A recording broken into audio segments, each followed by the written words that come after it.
Bonjour à toutes et à tous et bienvenue sur NeuroGym en ligne. J'espère que vous allez bien, j'espère que vous êtes en pleine forme. Je suis contente de vous retrouver dans une nouvelle capsule pour faire des exercices. Donc aujourd'hui, qu'est-ce qu'on fait? Je ne sais pas si vous avez remarqué, mais j'ai une table avec moi. Donc qu'est-ce qu'on va faire? C'est qu'on va travailler le renforcement musculaire au niveau des bras, mais on va faire ça contre résistance. Qu'est-ce qu'on va utiliser? Moi, je vais utiliser une table, mais vous pouvez vous mettre près d'un mur. Vous pouvez aussi peut-être demander à quelqu'un de mettre de la résistance. Donc, on va faire des exercices qui sont dits isométriques. On va pousser quelque chose sans qu'il y ait de mouvement pour travailler les bras. Avant de vous installer, par contre, comme toujours, je vous invite à faire un pouce sur la vidéo ou à faire j'aime. Je vous invite également à vous abonner à nos différentes plateformes. Si ce n'est pas déjà fait, allez vite, faites-le. Puis, n'hésitez pas à partager en grand nombre aux personnes que ça pourrait intéresser et aider. Donc, on reçoit souvent des messages de gens qui nous ont trouvés, qui maintenant peuvent faire des exercices, qui se sont même améliorés. J'adore ça quand vous m'envoyez des messages comme ça. Vraiment, c'est le but. Hein? Bon, Pixie vient vous dire bonjour, mais c'est le but de tout ça. Donc, plus vous allez le partager, peut-être que vous allez donner la chance à d'autres personnes de aussi continuer des exercices, s'améliorer et prendre en charge sa réadaptation. Si vous voulez nous aider dans notre mission, partagez en grand nombre, ça nous fait vraiment plaisir. Donc sur ce, installez-vous bien, on commence dans quelques secondes. Excellent, j'espère que vous êtes bien installés et que vous êtes prêts à faire des exercices. Donc, comme toujours, je dois rappeler que les exercices que je donne sont généraux. Peut-être que vous ne pourrez pas les faire de la façon que moi je les fais. Peut-être également qu'ils vont vous créer de la douleur. Dans les deux cas, vous pouvez essayer de les faire un peu différemment. En même temps, dans la capsule d'aujourd'hui, il n'y a pas vraiment de mouvement. Donc, l'important, c'est vraiment d'essayer de pousser, d'avoir une résistance, d'essayer d'initier une contraction dans votre muscle. Donc, vous pouvez essayer d'envoyer la commande motrice, même s'il n'y a pas une forte contraction, même si vous ne la sentez pas. Certaines personnes vont dire, même s'ils ne sentent pas de contraction, qu'ils vont sentir qu'il y a quand même une tension. Des fois, il y en a qui vont décrire qu'ils vont sentir le chemin nerveux, qui vont sentir que l'information nerveuse s'est envoyée, mais il n'y aura pas de réaction au bout. Je le répète souvent dans beaucoup de mes capsules, c'est bon de faire ça, ça travaille le contrôle moteur, ça travaille le chemin moteur en fait. Donc, puis peut-être qu'il y a des petites contractions que vous ne sentez pas, qui sont des petites fibrillations, des fois c'est même plus petit que ça. Puis ça, mais ça s'entraîne, ça peut devenir plus gros. J'ai vu beaucoup de gens qu'il n'y avait pas de contraction, qu'on a essayé de stimuler, que les personnes ont essayé d'envoyer la commande motrice. On a des fois utilisé de la stimulation électrique, des fois utilisé de la résistance, faire l'autre mouvement, puis à la longue, ça prend du temps, là, je ne vous le cacherai pas, mais à la longue, on a une contraction. Puis quand la contraction est là, après ça, elle peut juste grossir. Donc, on peut avoir des petites fibrillations. Ça augmente, les fibrillations restent plus longtemps, elles sont un petit peu plus grosses, puis éventuellement, il y a un mouvement. Je ne peux pas vous garantir que ça va arriver à tout coup. Bien sûr, on ne sait jamais, ça dépend tellement plein de choses, mais sachez que j'ai vu ça à plusieurs reprises. Puis, de toute façon, c'est bon quand vous envoyez la commande motrice, puis vous poussez, vous travaillez aussi d'autres muscles. C'est bon aussi pour si jamais vous avez des douleurs neurologiques. Donc, ça a plein de bienfaits. Prenez soin de vous, faites les exercices, découragez-vous pas. Ça vaut la peine. Chaque effort que vous mettez valent la peine. Donc, voilà. Sur ce, également, bien sûr, votre sécurité, c'est toujours la chose la plus importante. Là, si vous faites les exercices près d'un mur, près d'une table, vous avez déjà une surface stable à proximité. Assurez-vous, par contre, c'est important d'avoir justement une surface stable. Si vous prenez une chaise qui est molle, si vous prenez une chaise qui est légère, puis que vous poussez dessus, en fait, vous risquez de tomber, elle va bouger. Puis là, si vous mettez de la résistance dessus, puis que ça bouge à un moment inattendu, vous risquez de perdre l'équilibre. Donc, assurez-vous vraiment que la chose que vous utilisez est plus forte que vous, dans le sens qu'elle ne bougera pas quand vous allez pousser dessus. Donc, moi, je prends ma table. J'ai un poids presque inerte. Non, pas une. Moi, j'ai ma table, j'ai rajouté un poids, un poids vivant dessus. Toi, tu veux jouer, hein? C'est pas le moment de jouer, on fait des exercices. Que tu fais les exercices avec moi? Bon, je peux pas faire les exercices. Non, sans plus tarder, on va commencer. Donc, je vais mettre comme ça. Ce qu'on va faire, c'est qu'on va faire des push-ups sur la chaise. Donc, je vais mettre comme ça. Ce qu'on va faire, c'est qu'on va faire des push-ups, mais sur la table. Ça peut être sur le mur, ça pourrait... Moi, je me mets comme ça parce que si je me mets sur le mur, vous ne me verrez pas. Mais je vais mettre comme ça. Donc, ce qu'on va faire, c'est mettre les mains au niveau fixé, au niveau de la table. Là, plus on se met loin de la table, plus ça va être difficile. Plus on se met proche, plus ça va être facile. Puis on fait des push-ups. On plie les coudes, on rapproche notre tête, on donne des bisous et on pousse comme ça. Fixé. Voilà. Donc, ça peut être facile. Donc, vraiment, si vous pouvez même le faire debout. Si vous voulez le faire debout, vous pouvez le faire comme ça. On se met un petit peu plus loin et on fait un push-up comme ça. Pour ceux qui sont assis, on va le faire comme ça. Donc, si c'est trop facile, mettez-vous un petit peu plus loin. On va faire ça 3 fois 30 secondes. Je vais partir mon chrono. Donc, si c'est trop facile, mettez-vous plus loin. Hein? Vu qu'on n'a pas beaucoup de poids dans notre corps, on a juste le haut du corps, ça se peut que ça soit quand même assez facile. À ce moment-là, vraiment, mettez-vous le plus loin possible. Puis, si vous pouvez le faire debout, ça va rajouter, vous allez avoir le poids de vos hanches également à soulever. Donc, on s'installe, on va faire ça 3 fois 30 secondes. On y va!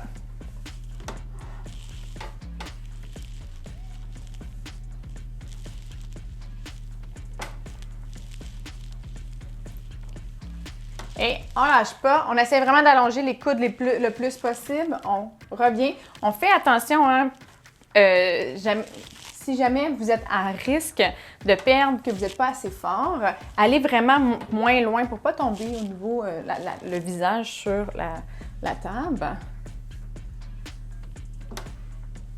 Excellent. On prend une courte pause. Donc, si c'était trop facile, on se met un petit peu plus loin. On fait quand même attention à son équilibre dans cette position-là parce qu'on est quand même à risque de tomber. Donc, on y va. Deuxième série. On essaye aussi de mettre du poids égal des deux côtés. Donc, si vous avez une atteinte d'un côté plus que de l'autre, vraiment essayez d'être symétrique des deux côtés. Parce que notre corps, il est intelligent, il va souvent essayer de nous faire économiser de l'énergie. Donc, s'il y a un côté qui est plus difficile à utiliser, il va moins l'utiliser. Mais c'est pas ça qu'on veut, hein? On veut justement améliorer le côté qui est le plus atteint, qui est le plus faible. À ce moment-là, il faut vraiment s'assurer qu'on ne compense pas. Excellent, super! Donc, il faut vraiment s'assurer qu'on ne compense pas et qu'on n'utilise pas de plus l'autre côté. Puis des fois, on s'en rendra même pas compte qu'on utilise plus l'autre côté parce que l'autre côté, de toute façon, est déjà fort. Donc, comme il est fort, on s'en rend pas vraiment compte, il ne travaille pas plus.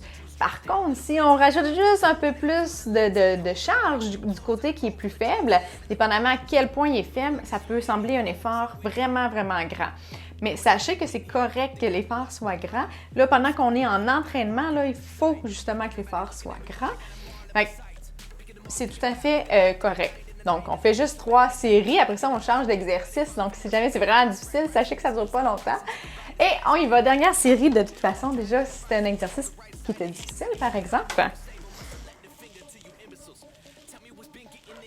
Puis, bien, la récompense de ça, là, si jamais vous trouvez ça difficile, un peu pénible en ce moment, mais dites-vous que la récompense, c'est que vous allez vous améliorer. Puis, à un moment donné, ça va être facile. C'est l'objectif. Des fois, ça a l'air d'une montagne au début quand on commence, surtout quand on commence. Nos muscles travaillent fort, ils se tendent, ils peuvent être presque douloureux, donc inconfortables. Excellent. Inconfortable. Puis là, on se dit, mon Dieu, c'est vraiment trop difficile, c'est pas agréable. Puis, les gens, souvent, bien, laissent tomber à ce moment-là.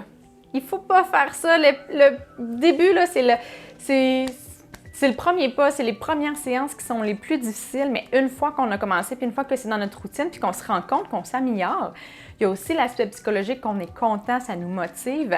Fait que vraiment, là, si vous trouvez ça difficile, lâchez pas, persévérez.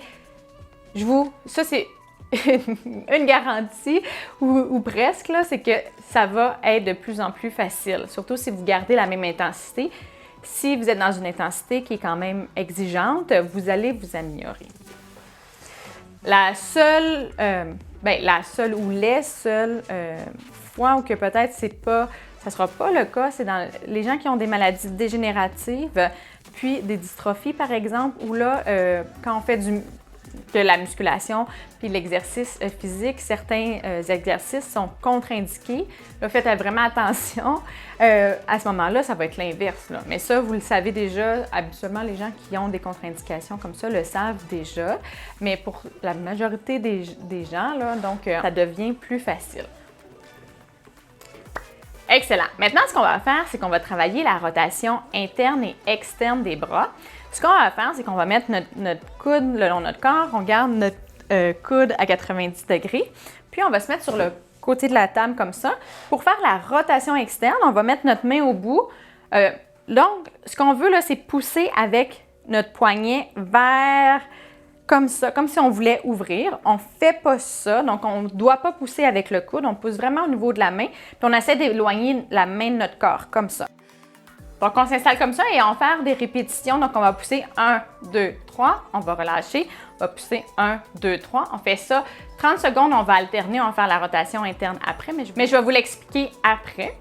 Donc, on s'installe bien, on contracte bien les abdos, on essaie d'être le plus droit possible. Et c'est parti. Donc, 1, 2, 3, on pousse, on relâche.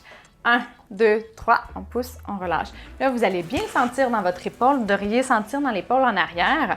Une des choses aussi, c'est d'aller coller l'omoplate, d'amener l'épaule derrière, comme ça, d'avoir une grande posture droite le plus possible. Donc, on pousse, on pousse, on pousse, on relâche. On pousse, on pousse, on pousse, on relâche. Je vous rappelle qu'on fait le mouvement comme ça. Donc, on pousse avec la main. Et non, le coude, là, il ne devrait pas pousser, en fait. Il devrait même rentrer plus vers nous. Excellent. Super. Maintenant, ce qu'on va faire, c'est le mouvement inverse. Là, on va emmener la rotation interne. Donc, je vais mettre comme ça, là, je vais mettre au même bout, au coin, mais là, au coin de ma table, mais de l'autre côté. Donc, ce que je vais faire, c'est pousser avec ma main vers l'intérieur, comme si je voulais ramener la main sur mon ventre, mais le coude reste toujours collé contre moi. On fait la même chose, on se tient droit, on amène les épaules derrière et c'est parti. 1, 2, 3, on relâche. 1, 2, 3, on relâche. 1, 2, 3, on relâche. Donc, pour ceux qui veulent le faire sur le mur, pour cet exercice-là, c'est mieux quand on le fait sur le coin du mur. Donc, vous voyez, là, ici, moi, j'ai un coin, j'ai juste à me tasser un petit peu, puis c'est plus facile. Donc, je vous rappelle, on essaie de faire ce mouvement-là. Donc, on pousse la main, le coude reste stable sur le côté de notre corps. Donc, ça, on travaille un petit dernier. La coiffe des rotateurs. La coiffe des rotateurs, c'est un groupe musculaire qui maintient en fait l'humérus, le bras, qui le maintient au niveau de l'épaule. Donc, on va s'installer, je vais continuer mon explication. On fait rotation externe. Maintenant, on tourne comme ça. On pousse avec le bout de notre main. Donc, on se met bien droit. On amène les épaules derrière, on contracte les abdos et c'est parti. Donc, dans le fond, là, notre humérus, vous voyez, notre bras est un petit peu dans le vide.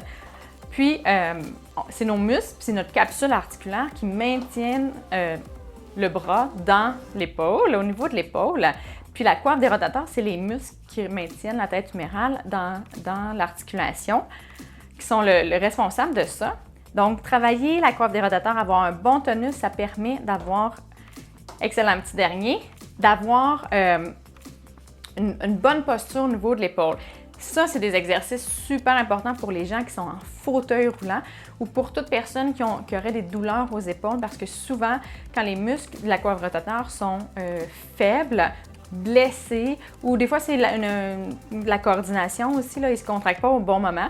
Donc, c'est du contrôle moteur. Quand il y a ces problématiques-là, ce que ça va faire, c'est que la tête humérale ne sera pas nécessairement bien centrée.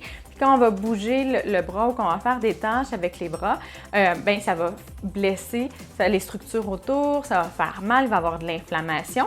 Les gens qui sont en fauteuil, vos bras, c'est comme ça devient les jambes. Vous faites tout avec les bras. Donc, pour préserver les épaules, c'est vraiment important de faire des exercices comme ça. Si jamais ils vous font mal, ces exercices-là, faites-les pas. Il faudrait vraiment consulter un physiothérapeute ou un autre professionnel de la santé pour être sûr d'avoir le bon traitement puis de préserver le plus longtemps possible vos épaules. Donc, on s'installe, on fait la rotation interne. Maintenant, on va pousser avec la main. Deuxième série de ça. On y va. On pousse la table. Comme si on voulait pousser la table comme ça. Ou le mur, ou le coin de mur. Imaginez que vous êtes Hulk. Ça ne devrait pas bouger par contre, comme je l'ai dit au début. Si vous bougez votre mur, vous êtes vraiment trop fort, vous n'avez pas besoin de faire les exercices comme ça. Ah, également, j'ai oublié de le mentionner, mais mettez vos freins sur votre fauteuil. Si vous ne l'avez pas fait, vous vous êtes sûrement roulé vers l'arrière. Faites attention à ça.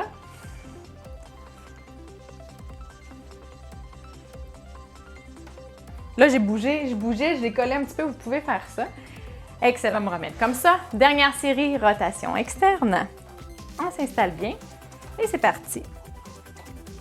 Donc, on pousse comme ça. Moi, je sens très bien mes muscles qui travaillent, même si j'ai pas de poids, même s'il n'y a pas de mouvement. Puis comme c'est la coiffe des rotateurs, c'est des muscles qui nous maintiennent. Ce qu'on veut, c'est qu'il y ait un bon tonus. Donc, ils ne sont pas obligés de bouger tout le temps pour avoir un bon tonus. Donc ça augmente quand même très bien le tonus. Donc, c'est tout à fait correct. Puis ça prend, notre muscle prend de la force pareil, parce que là, moi, il travaille très fort. Excellent, super. On change, dernière fois, rotation interne, on s'installe bien. On se grandit, on amène les épaules vers l'arrière, on met notre main comme ça et c'est parti. On pousse. Donc, on amène comme ça vers le main. Là, on veut que notre main revienne vers notre ventre. On lâche pas. Excellent. Donc, je ne sais pas si vous avez de la fatigue qui s'installe. Sentez-vous bien dans votre épaule que ça contracte fort. On lâche pas.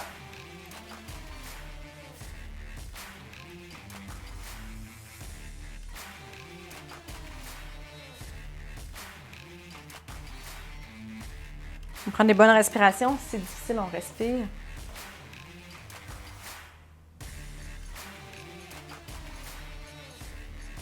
Excellent, super. OK, maintenant, ce qu'on va faire, c'est qu'on va travailler le biceps, mais en isométrique encore. Ce qu'on va faire, c'est qu'on va faire comme si on voulait tirer la table. Mais on va essayer de contracter notre tronc, puis on va essayer de tirer la table. Comme la table est très lourde, on ne la tirera pas, mais on va contracter notre biceps en isométrique. Si vous n'avez pas une table près de vous et que vous faisiez les exercices près d'un mur, ce qu'on va faire, c'est que vous allez essayer de soulever votre jambe. Ça se peut que ça soit très difficile puis qu'il n'y ait pas vraiment de mouvement, c'est correct. Si jamais c'est vraiment facile, si vous avez des contractions au niveau de vos jambes, ce que vous pouvez faire, c'est essayer de pousser vers le sol, d'ancrer bien votre jambe puis d'essayer juste de contracter. Si vous n'avez pas de contraction au niveau des jambes, ce que vous pouvez faire, c'est avec votre appui-bras, faites juste attention qu'il ne se tire pas, qu'il soit bien enclenché. Ce que vous pouvez essayer de faire, c'est juste essayer de tirer, puis de contracter le biceps. Ce qu'on veut, c'est que la contraction soit quand même forte pour que ça soit quand même difficile. Ça n'a pas besoin d'être une contraction maximale. On va le faire pendant 30 secondes de toute façon. Ça va être assez exigeant. Donc, on se grandit bien. Et on s'installe et on essaie, là, j'essaie de tirer. Puis on va faire la même chose que pour les autres. On va maintenir la contraction à environ 3 secondes. On va relâcher, on va retenir 3 secondes. Puis on fait ça pour 3 fois 30 secondes au total. On se grandit bien, on contracte nos abdos, on s'installe et c'est parti. Donc, j'essaie de tirer la table. 1, 2, 3, je relâche. J'essaie de tirer la table. 1, 2, 3, je relâche. J'essaie de tirer la table. 1, 2, 3. 1, 2, 3. On lâche pas. 1, 2, 3. Super. 1, 2, 3. Je ne sais pas si vous voyez mon biceps qui travaille. Ça travaille mon tronc également. Pour ne pas tomber sur la table, je dois travailler mon tronc. On ne lâche pas. Excellent. Super. Je vais me tourner de côté. On sera bien droit maintenant. Je vais faire de l'autre côté. On ne lâche pas. C'est parti. 1, 2, 3. 1, 2, 3. 1, 2, 3.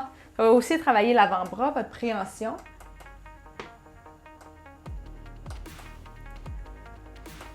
Donc, c'est peut-être pas l'exercice le plus difficile pour le biceps. C'est quand même très fonctionnel. Donc, ça dépend aussi de votre force. Ça travaille également le tronc. On lâche pas. Excellent. Donc, moi, j'ai pas la meilleure table pour ça, pauvre table. On s'installe bien. Si jamais vous voyez que ça fonctionne pas bien, un endroit, le changer. On y va. On contracte. 1, 2, 3. Attention d'avoir une bonne contraction. Le fait d'avoir une résistance aussi, si vous n'avez pas de contraction, ça donne un feedback à votre cerveau que c'est là qu'il faut que ça contracte parce qu'il y a une résistance. Donc, parfois, on fait en réadapte aussi on va mettre de la résistance. On ne lâche pas. Et ce qu'on peut faire aussi, c'est de faire des petits mouvements pour engendrer un réflexe, une contraction réflexe. Fait que si vous essayez de donner une impulsion aussi, ça va peut-être faire un petit peu la même chose. Si vous avez juste un muscle ou quelques muscles qui sont moins forts, qui ont des parésies ou qui sont paralysés, le fait de faire un mouvement puis que ça contracte les autres, ça va aussi inciter, ça va potentialiser la chance qu'il y ait une contraction au muscle que vous voulez. Donc, on s'installe. Deuxième série de l'autre côté. On contracte bien le biceps. On se tient bien droit et c'est parti. On essaie de tirer la table. Lâche pas. 1, 2, 3. 1, 2, 3. 1, 2, 3. 1, 2, 3. On lâche pas.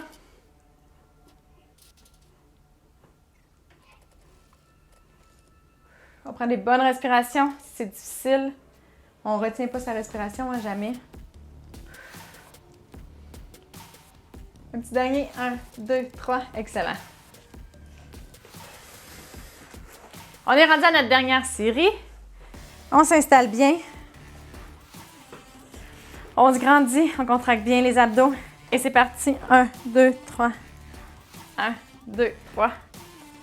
1, 2, 3. 1, 2, 3. 1, 2, 3. On respire bien. Tout va bien. C'est excellent. On lâche pas.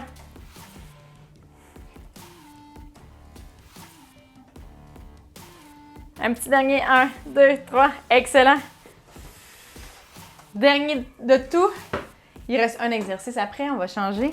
Mais il reste juste 30 secondes pour celui-là. On se tient bien droit. On se prépare. Et c'est parti. 1, 2, 3. 1, 2, 3. 1, 2, 3. 1, 2, 3. 2, 3. Excellent, on lâche pas. Ça va bien.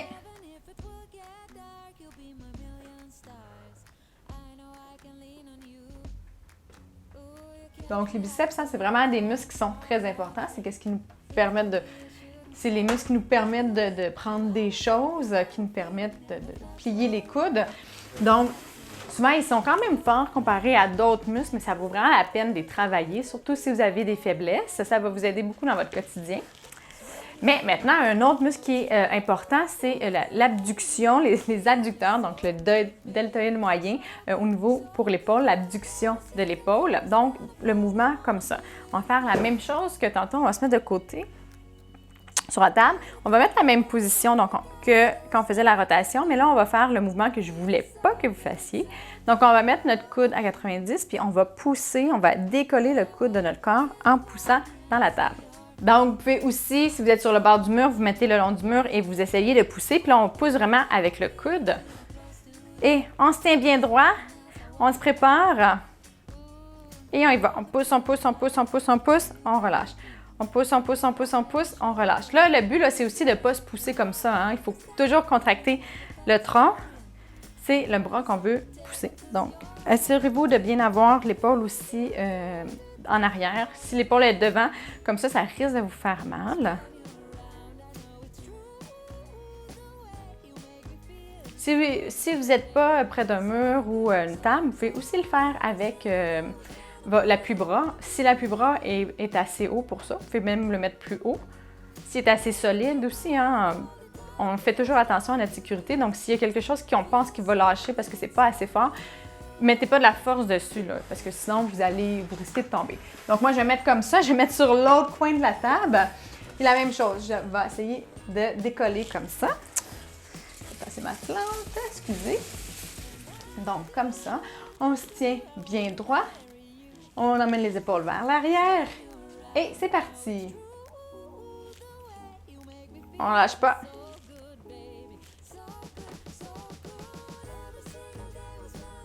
Donc, on essaie de pousser la table, à décoller le coude.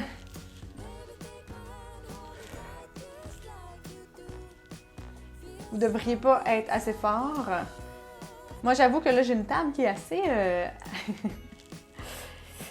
assez, légère. C'est pas la meilleure, je dois même la tenir avec mon pied, là.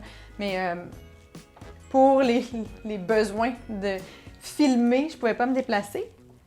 Mais si jamais, comme moi, là, vous sentez que c'est pas assez solide, ben à ce moment-là, faites-le sur le bord d'un mur, faites-le si vous avez un comptoir, peu importe, quelque chose qui est plus stable. Donc, deuxième série, on recommence de l'autre côté. On s'installe bien droit, on amène les épaules vers l'arrière, on se grandit, on contracte nos abdos, on met le bras. On met le bras à côté et on pousse avec le coude comme ça, parce qu'on va faire un mouvement comme ça. On lâche pas. Bon. 1, 2, 3. 1, 2, 3. 1, 2, 3. Donc, sentez bien les contractions au niveau de votre épaule. Donc, ce mouvement-là, comme je l'ai dit, c'est le deltoïde moyen qui fait le muscle qui est le principal responsable. On lâche pas. Un petit dernier. Excellent. On va changer de côté. On met le coude le long de la table ou du mur. On va pousser avec le coude. C'est parti. 1, 2, 3. 1, 2, 3. 1, 2, 3. 1, 2, 3. 1, 2, 3. 1, 2, 3. 1, 2, 3. On lâche pas. On prend des bonnes respirations. On ne retient pas sa respiration.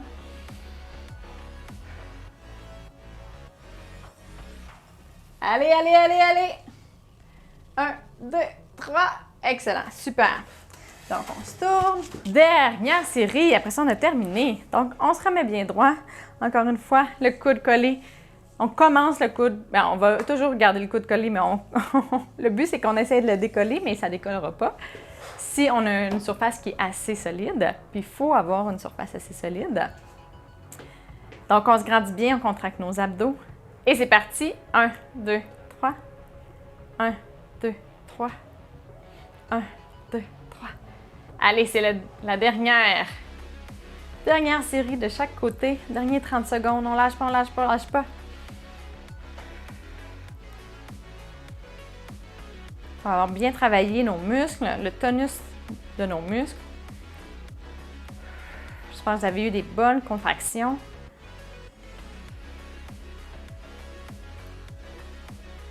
Puis, en faisant 3 séries comme ça, habituellement, quand on a des contractions qui sont faibles, un petit dernier, je pense qu'on a dépassé.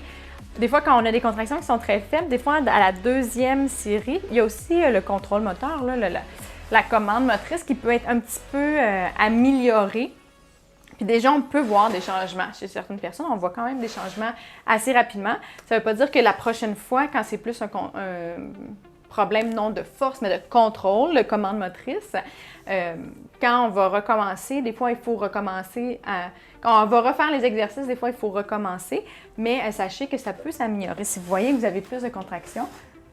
Puis, la clé du succès, c'est de le faire régulièrement, d'en faire un petit peu régulièrement, puis de continuer, d'être vraiment persistant dans les exercices.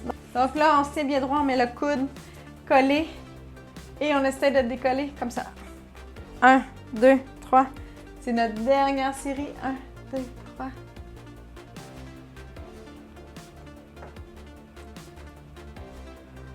Pour ceux, peut-être que vous allez travailler beaucoup au niveau du trapèze. Je vais pas mentionner, mais si vous avez vu que vous avez fait ça, que vraiment là, vous travaillez, puis que le cou, vous commencez à vous faire mal, qu'il travaillait vraiment fort, c'est que vous compensez un petit peu trop. Ce que vous pouvez faire, c'est mettre votre main sur le trapèze, juste pour le calmer, parce qu'on veut pas l'utiliser en fait. Excellent, super.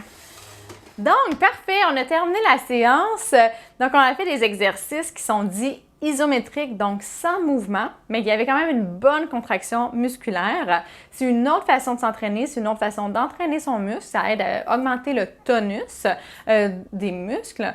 Les autres exercices aussi, là, mais c'est ça, en fait, le tonus d'un muscle, là, c'est sa fermeté ou son niveau de contraction, si je peux dire, c'est pas tout à fait vrai, là, mais son niveau de contraction, comment les fibres sont quand ils sont au repos. Donc, ils sont un petit peu plus rapprochés comme s'ils étaient en contraction. Si on veut voir ça comme ça, le tonus, quand les gens ont de la spasticité, ce qui se passe, c'est qu'il y a une contraction musculaire. Puis là, la contraction, elle fait juste rester comme ça, même si le muscle est au repos, même si on ne demande pas aux muscles de travailler. C'est un petit peu ça aussi, le tonus musculaire. Quand les fibres sont vraiment éloignées, là, on a un muscle qui est flasque, qui n'a pas beaucoup de tonus. Donc, on veut qu'il soit un petit peu plus contracté. Donc voilà. Ça aide quand les muscles, mettons la coiffe des rotateurs, ont plus de tonus, ça aide à maintenir la tête humérale au bon endroit et d'avoir une meilleure biomécanique puis de prévenir les douleurs. Donc, si vous avez des douleurs aux épaules, en fait, ou si vous êtes à risque, si vous êtes en fauteuil roulant, c'est des bons exercices à faire. C'est sûr que la meilleure chose à faire, c'est de consulter un professionnel de la santé avant pour vraiment savoir quel exercice est bon pour vous, puis peut-être quel exercice à éviter. Si ça vous intéresse, j'offre des services en ligne, je peux vous évaluer, je peux vous donner des bons exercices dus à votre posture, selon votre posture, selon vos mouvements, selon vos capacités également. Puis, mais la chose à se rappeler, là, c'est si jamais vous avez des douleurs en faisant les exercices, faites-les pas. Essayez de les modifier peut-être que votre posture n'est pas bien, puis il faut vraiment se redresser. Emmenez l'omoplate bien collée derrière. Essayez ça. Puis, comme je l'ai dit, là, je ne vais pas me répéter trop, mais c'est toujours mieux, en fait, d'en discuter avec un professionnel qui peut vraiment mieux vous guider, surtout si vous avez des douleurs qui sont déjà présentes, pour ne pas empirer, puis vraiment être bien accompagné dans vos exercices. Donc voilà la petite explication. Si vous avez aimé la séance, je vous invite à faire un pouce ou à faire un j'aime. Je vous invite également à vous abonner à nos différentes plateformes. Donc, vous pouvez nous suivre sur Facebook, Instagram et YouTube. Et comme je l'ai dit également en intro, je vous invite à partager en grand nombre aux personnes que ça pourrait intéresser et surtout que ça pourrait aider. C'est fait pour ça. Toutes les vidéos sont faites pour vous aider, pour aider les gens qui en auraient de besoin pour qu'ils peuvent améliorer la fonction, la qualité de vie et avoir une meilleure récupération. Et sur ce, je vous dis merci d'être avec moi. Je vous souhaite une excellente journée. Je vous dis à bientôt dans une prochaine vidéo.